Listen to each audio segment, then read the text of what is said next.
lahat tayo ay gustong magkakaroon ng pera dito sa ating pagre-reels or sa ating pag-turn on ng ating professional mode.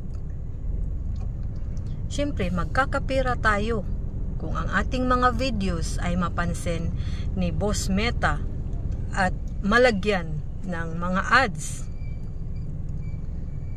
Pero hindi yan madali, mga idol. Oo, hindi yan madali, 'di ba?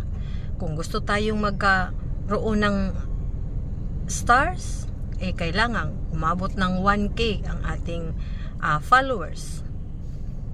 At hindi lang 'yun.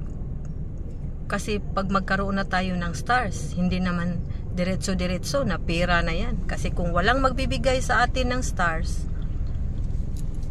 wala din tayong matatawag na pera sa ating stars eligibility.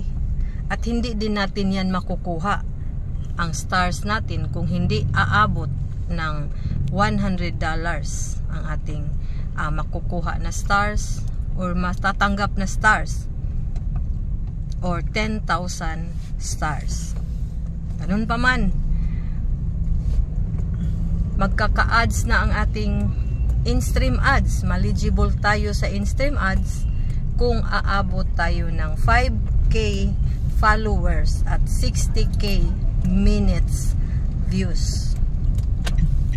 Siyempre, magtrabaho tayo, gagawa tayo ng mga videos, mga live broadcast para aabot tayo ng 60K minute views. Pero kung magkaka-ads na din ang ating mga videos, kailangan pa din natin ng maraming viewers para marami na din pumasok sa ating earnings. Kaya hindi tayo magmamadali, mga idol. Sisikapin natin na makagawa tayo ng mga videos na kailangang marami ang manunood.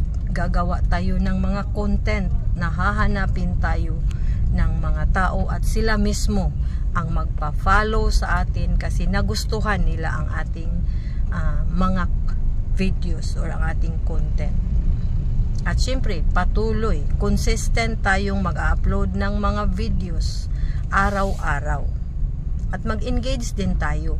Hayaan na yun natin ng mga follow to follow at saka count me in. Bawal yun kay Meta. So yun lang, mga idol. Maraming salamat po.